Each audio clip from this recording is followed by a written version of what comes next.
할렐루야. 11월 감사의 계절이 시작이 되는 첫 주일에 함께한 우리 모든 성도들에게 하나님의 큰 은혜가 가득하기를 주님의 이름으로 축복합니다.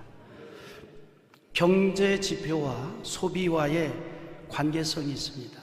일반적인 이야기인데 경제가 좋아지면 소비가 늘어나고 반대로 경제가 안 좋아지면 소비가 줄어듭니다. 다시 말해서 물가가 오르면 소비가 낮아지고 물가가 낮아지면 소비가 높아지는 것, 당연한 얘기 하고 있습니다 지금. 그래서 어떤 그 제품이라도 가격이 높아지면 반대로 구매율이 낮아지고 가격이 높아지면 구매율이 낮아지는 것이 일반적인 소비의 성향입니다. 그런데 그런 일반적인 그 소비의 법칙을 거스리는 경우가 있습니다. 우리가 흔히 말하는 명품이 그러합니다. 명품이라는 말이 대단히 좋은 말이잖아요. 명품, 좋은 말이죠. 예를 들어서 어떤 사람에게 그 사람 진짜 명품이다 라고 할 때 일반적인 인식이 뭐지요? 그 사람 꽤 괜찮은 사람이라고 생각하잖아요. 이를테면 누군가가 여러분에게 참 명품 같은 사람이야, 명품 인생이야, 명품이야 라고 할 때 다른 사람이 그 말을 들으면 괜찮은 사람인가 보다 이렇게 생각할 거 아니에요? 그거 한번 축복해 봅시다. 옆에 있는 분들에게 참 명품이십니다. 할렐루야. 명품 같은 인생이 되기를 주의 이름으로 축복합니다. 여러분, 이 명품이라고 하는 이 언어적인 의미가 어떤 제품, 물건에 적용될 때는 어떤 의미입니까? 뛰어나거나 아름다운 물건이라는 뜻이 담겨져 있겠죠. 그런데 이 명품이 영어로 럭셔리잖아요. 순수 우리말로 번역을 하면 뭐예요? 사치품입니다.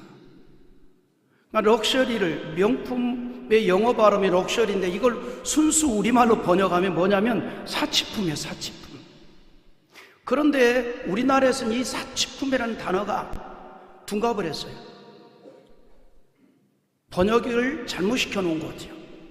우리나라가 80년대에 올림픽 등을 치르면서 경제성장이 활발하게 이루어졌잖아요. 그리고 90년대 들어오면서 어떤 일이 일어났죠? 외국의 유명 브랜드 제품이 정말 밀물처럼 막 들어왔잖아요. 그런데 이거를 사치품이라고 하는 부정적인 단어를 붙이면 판매가 될까요? 어려움이 있겠지요. 구매할 때 주저하겠지요. 그래서 이 사치품이라고 하는 이 부정적인 단어 대신에 사람들의 신뢰를 얻도록 단어를 바꾸었어요. 정말 기가 막히게 바꾼 것 같아요. 명품이라고 바꾸어서 홍보를 한 것이 시작한 겁니다. 백화점마다 사치품 이 관 이러면 들어가기가 주저스럽잖아요. 명품관 완전히 바꿨어요. 그래서 소비자들로 인하여서 자연스럽게 사치품이 아니라 명품으로 불려지게 됐습니다. 그리고 이 명품의 소비는 꺾이지 아니하고 상승을 합니다. 급상승. 외국의 많은 사치성 브랜드가 우리나라에서는 쉽게 만날 수 있는 브랜드가 됐습니다. 재래시장 가면서도 명품백을 들고 가는 거예요. 그래서 이제 짝퉁과 진품을 구별하는 방법은 비가 오면 구별한다 그러잖아요. 갑자기 소나기가 내리는데 그 백을 이면 이건 짝퉁, 가슴에 품으면 명품. 우리나라를 위시해서 모든 나라에서 판매되고 있는 명품들은 엄밀하게 보면 인간이 지닌 욕망을 그대로 반영하고 있는 거죠. 대부분의 사람 심리는 뭘 원합니까? 차별화를 원하잖아요. 또 과시욕이 있잖아요. 또 자기 만족에 대한 애착심이 강하잖아요. 내 만족에 대한 애착심. 이런 내적인 마음이 명품의 소비를 부추기도록 하는 일에 큰 역할을 합니다. 특히 우리나라에서 전 세계 명품의 이 회장님들이 너무너무 즐거운 거야. 이 한 곳만 생각하면 너무너무 그냥 막 재밌는 거예요. 왜냐하면 명품이라고 일컬어지는 제품들이 너무너무 잘 팔리기 때문에 즐거운 거죠. 물질 제일주의 사회에서 명품은 성공한 자들의 전리품이 되었습니다. 그래서 명품을 통해서 자기 만족을 하기도 하죠. 때문에 사람들이 어떤 인식을 가지고 있습니까? 명품 하나쯤은 갖고 싶은 마음을 다 있는 거죠. 제가요, 명품을 소유한 것에 대해서 탓하려고 이런 말을 하는 게 아닙니다. 이렇게 길게 명품을 가지고 얘기를 하는 의도가 있습니다. 우리가 어떤 물건의 명품만이 아니라 우리 인생의 명품을 생각해 보자는 거예요. 우리 인생의 명품. 여러분, 명품을 소유하여 만족감을 얻는 어떤 사람들처럼 우리는 내 심령이 명품이 되고 내 삶이 명품이 되는 일에 관심을 가질 필요가 있습니다. 우리 심령이 다양한 명품 제품으로 채워지는 것이 아니라 이 세상 최고의 명품이라고 할 수 있는 예수님의 영으로 가득하게 채워지는 일에 관심을 갖고 힘쓰는 일이 우리에게는 정말 필요합니다.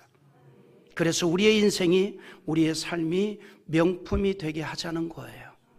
바울은 예수를 존귀한 분으로, 내 인생을 명품이 되게 하는 분으로 믿었고 알았고 신뢰했습니다. 그래서 자신을 둘러싸고 있던 모든 것을 다 버리고 오직 예수님 한 분만을 붙잡고 살아갈 수 있었던 것입니다. 그런 그의 삶은 경제적으로는 빈곤했고 초라했습니다. 그러나 복음이 전해지는 곳마다 예수를 만난 사람들마다 바울의 삶에 대해서 진정 명품 인생으로 인정함에 있어서 주저하지 않았습니다. 사람들은 바울의 인생을 명품이라고 박수를 쳤습니다.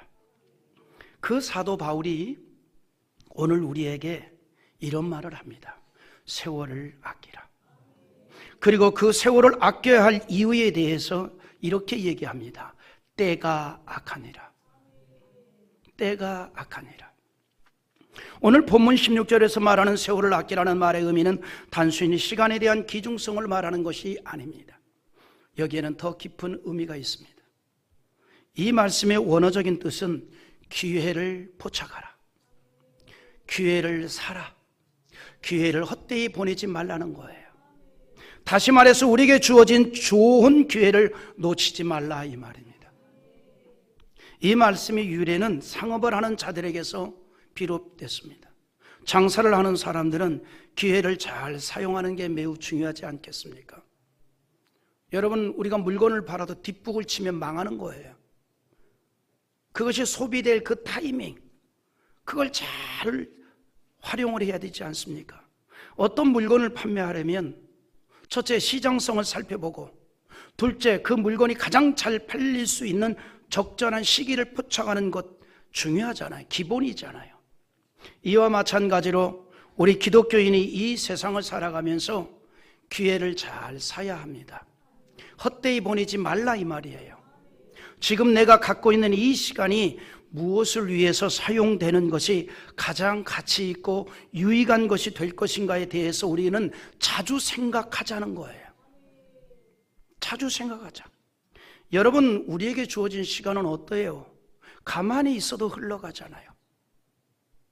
세상에 열심히 나가서 일을 하든지 아니면 집에서 빈둥빈둥 놀든지 우리가 무엇을 하든지 선한 일에 열심을 부리든지 밤새도록 악한 일을 추구하든지 우리의 인생의 세월은 흘러가잖아요. 이렇게 흘러가는 시간과 세월은 억만금을 주고도 살 수가 없다는 거 다 알잖아요. 여러분, 수조 원을 가진 재벌이 시간을 돈으로 살 수 있다면 사겠지요. 그런데 노숙자의 시간도 흘러가고 재벌의 시간도 흘러가고 저와 여러분의 시간도 흘러가는데 헛되이 보낼 때가 있다는 게 문제입니다. 헛되이 보낼 때가 있다 이 말입니다. 어떤 경우인가요? 나의 소중한 시간을 원망으로 보내고 한탄으로 보내고 근심에 빠져서 보내고 심지어 누군가에 대한 복수심으로 보낸다면 그 소중한 시간을 가장 헛되게 보낸 일이 아니겠습니까? 어차피 흘러가는 인생인데 그 소중한 시간을 원망과 한탄과 탄식과 복수심으로 보낸다면 얼마나 아까워요. 얼마나 아깝습니까? 그야말로 헛되이 보낸 거 아니겠습니까? 오늘 말씀은 그래서 흘러가는 내 인생의 세월을 가치 있고 명품이 되게 하자는 거예요. 그리고 그 비결을 우리에게 말해주고 있습니다. 흘러가는 내 인생을 가장 가치 있고 명품이 되게 하는 그 비결을 말해주고 있는데 그것은 오늘 우리에게 이렇게 말합니다. 감사하는 인생이 되라. 감사가 있는 사람의 인생은 가치가 있습니다. 귀합니다. 의미가 있습니다. 그러므로 20절에서 이렇게 말합니다. 같이 한번 읽어보죠. 범사에 우리 주 예수 그리스도의 이름으로 항상 아버지 하나님께 감사하며. 할렐루야. 이 말씀에서 우리에게 두 가지를 기대하고 있습니다. 첫째는 모든 일에 감사하는 것이고, 둘째는 그 모든 감사의 대상이 하나님이 되게 하라는 거예요. 여기서 내가 기독교인임을 의식할 수 있습니다. 모든 것을 다 감사하고, 그리고 그 감사의 대상이 결국은 하나님이 되었다면 우리는 은혜 받은 하나님의 자녀임을 믿으시고 확신하기를 주의 이름으로 축복합니다. 범사에 감사하되 성경은 이렇게 말합니다. 항상 감사하라. 그러나 모든 일에 감사를 하라는 것은 다사다난한 우리의 인생을 살아가는 우리에게는 어쩌면 너무나 가혹한 말씀처럼 들릴 수도 있습니다. 이 말이 무슨 말이에요? 항상 모든 일에 감사하라는 것은 망해도 감사하고, 사기를 맞아도 감사하고, 억울한 일을 당해도 감사하고, 안타까운 일을 향해도 감사하고, 우리 인생이 다사다난이잖아요. 그런 인생이 다 감사라는 것이 어떻게 보면 너무너무 가혹하게 들릴 수도 있다 이 말이죠. 현실성이 없는 말씀처럼 들릴 수도 있습니다. 하지만 오늘 말씀은 우리 예수님의 이름으로 항상 하나님께 감사하라고 말하고 있습니다. 이 말씀을 우리가 이렇게 하면 아마 항상 감사하라는 말이 공감이 될 거예요. 오늘 본문에 이렇게 얘기했단 말이죠. 우리 주 예수 그리스도의 이름으로 감사하라 그랬어요. 근데 이것을 좀 더 우리에게 직역을 한다면 우리 주 예수 그리스도 때문에 감사하라. 우리 주 예수 그리스도 때문에 감사하라.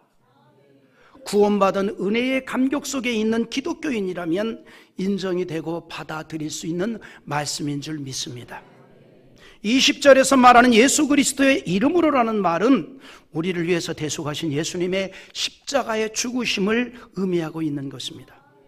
우리를 위해서 십자가에서 대속의 제물이 되신 예수 그리스도 때문에 범사에 감사할 수가 있다는 거예요. 할렐루야. 우리가 예수님의 대속하신 사역으로 인하여 우리의 죄를 용서받게 되었고 하나님의 자녀로서의 권세를 회복하게 되었습니다. 이 사실이 우리에게 범사에 감사하도록 하는 거예요. 여러분, 그래서 구속의 감격으로 가득한 사람은 감사하지 아니할 수가 없습니다. 그 당연스러운 거예요. 감사할 수 있습니다. 물론 우리가 사는 이 세상은 앞에서도 말했듯이 다사다난입니다. 살다 보면 염려와 근심하게 되는 일이 있지요. 근심으로 밤을 지새울 때도 있습니다. 하지만 하나님의 말씀은 아무것도 염려하지 말고 오히려 감사함으로 기도하라 이렇게 말하고 있습니다. 빌립보 4장 6절 한번 읽어볼까요? 같이 봅니다. 아무것도 염려하지 말고 다만 모든 일에 기도와 간구로 너희의 구할 것을 감사함으로 하나님께 아뢰라. 할렐루야. 염려하는 것이 아니라 그 시간에 오히려 하나님께 나의 모든 것을 다 아뢰되 감사함으로 아뢰라고 합니다. 무엇 때문인가요? 우리의 인생이 전능하신 하나님의 손길에 있기 때문입니다. 내 인생이 하나님의 손에 있습니다. 우리가 무슨 일을 만나든지 감사함으로 하나님께 기도하라는 이유가 여기에 있습니다. 만일 우리 가운데 염려거리가 있다면 이제 그 속에 감사함을 채우기를 바랍니다. 그 속에서 감사함을 찾기를 기대합니다. 염려를 감사로 바꾸고 지금까지 도우신 하나님께 감사함으로 기도를 하는 것입니다. 지금 내가 잠시 어렵고 힘들고 고난이 되었다고 하나님을 원망한다면 이것처럼 어리석은 일이 없습니다. 어려울 때일수록 우리는 감사 지수를 높이는 기회로 삼기를 기대합니다. 하나님은 그래서 감사를 명령으로 말씀했어요. 부탁이 아닙니다. 명령이에요. 기독교인에게 감사는 그래서 강제성을 띠고 있습니다. 강제성을. 무교회주의자였지만 워치마니가 그런 말을 한 적이 있습니다. 사랑하는 성도 여러분, 기도하십시오. 기도가 아니 되어도 기도하십시오.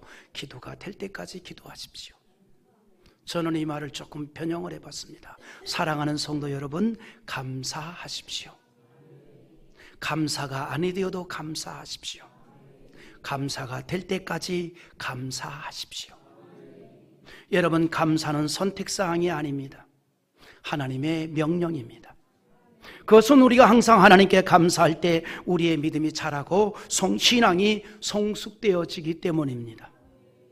여러분, 성숙한 인격은요, 학문적 깊이와 상관없어요.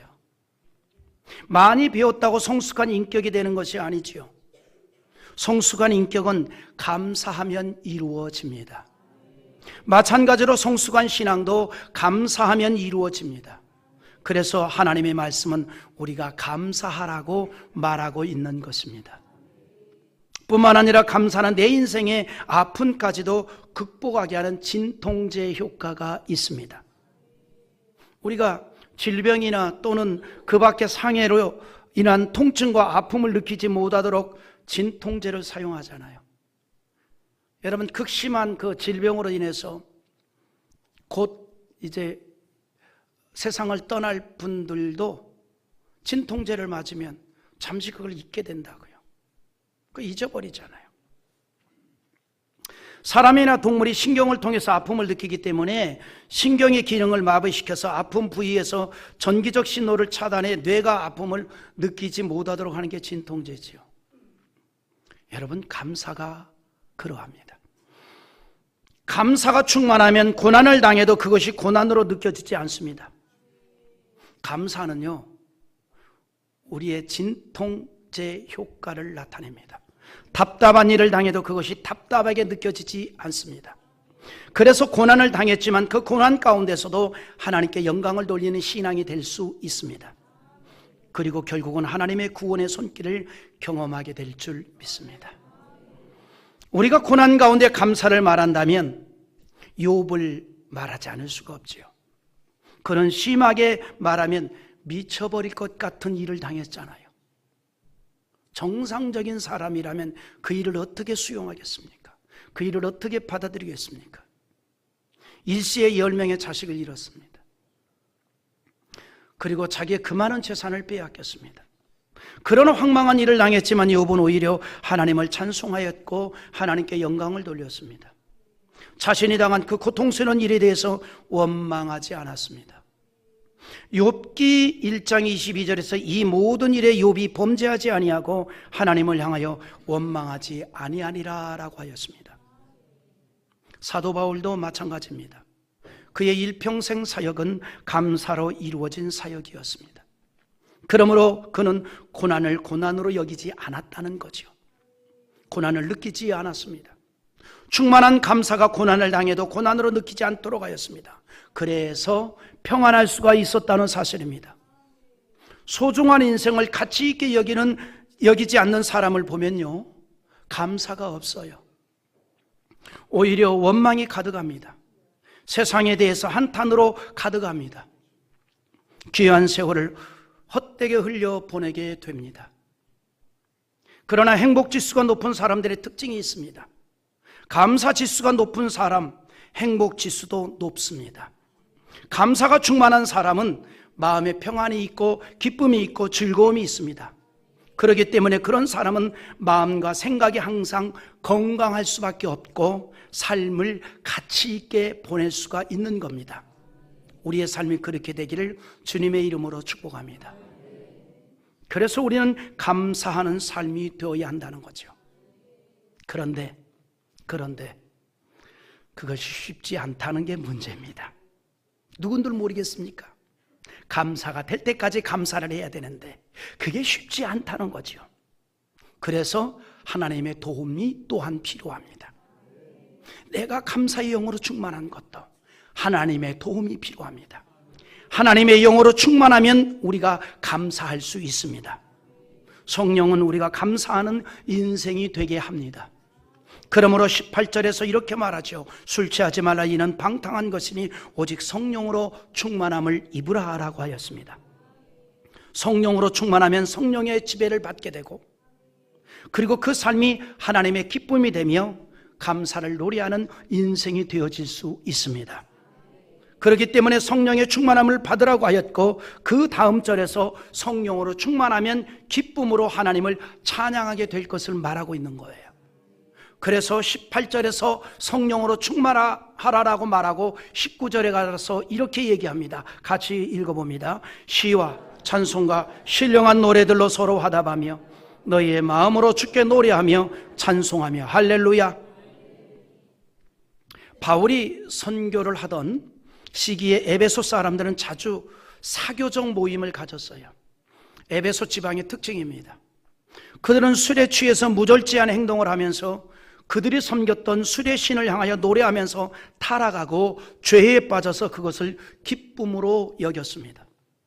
바울 사도는 그런 사람들을 빗대어서 기독교인들에게 권면하기를, 세상 사람들은 술에 취하여 죄에 빠져 살아가지만 우리는 성령으로 충만하여 하나님을 찬양하고 거룩한 말로서 서로 화답을 하라고 하였습니다. 우리가 성령 충만하게 되면 마음에 감사의 영으로 채워지게 되고, 그 마음이 순화되어 가시 돋친 말이 고쳐지고 죄된 말도 멈추게 되고 은혜가 되고 신앙에 유익된 말을 하게 될 줄 믿습니다. 오늘 말씀처럼 언어가 달라지고 부르는 노래가 달라집니다. 형식적으로 주를 찬양하던 것에서 변하여 마음을 다하여 찬양을 하게 됩니다. 무엇보다도 감사로 가득하면 그렇게 되어질 수 있습니다. 우리가 하나님의 영으로 충만하면 저절로 감사하는 자가 되는 거예요. 그래서 모든 일에 하나님께 감사하게 되는 겁니다. 여러분, 이 세상에서 참으로 불행한 사람은요, 어떤 사람이라 생각합니까? 오늘 말씀을 빗대어서 생각한다면 저는 이렇게 말하고 싶습니다.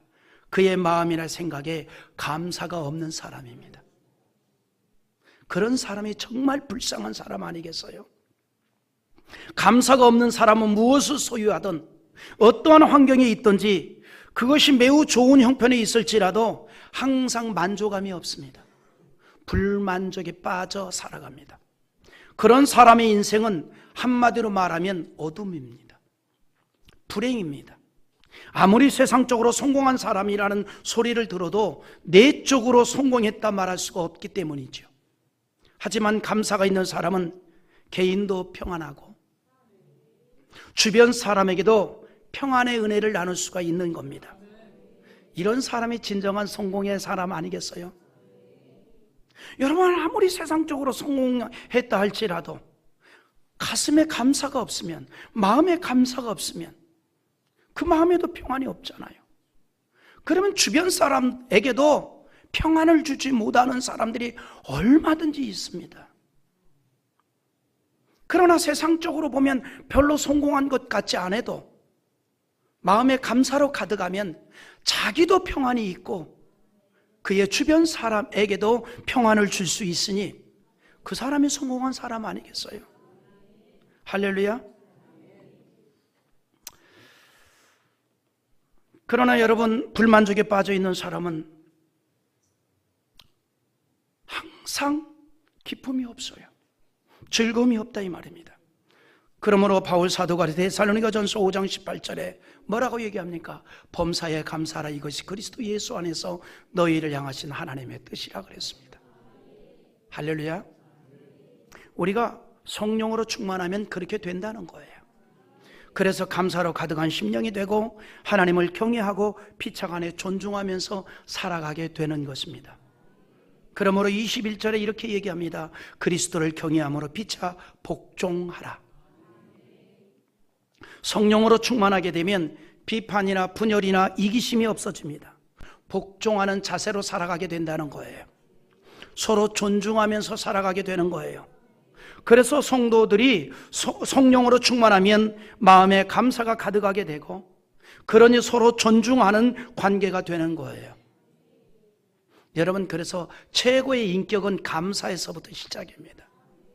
배움으로 인격이 성숙되어지는 게 아니에요.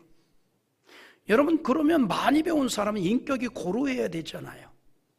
그런데 오히려 세상적으로 못 배운 사람보다 못하는 경우가 많지 않습니까? 그 속에 뭐가 없기 때문일까요? 감사가 없기 때문에 그런 거예요.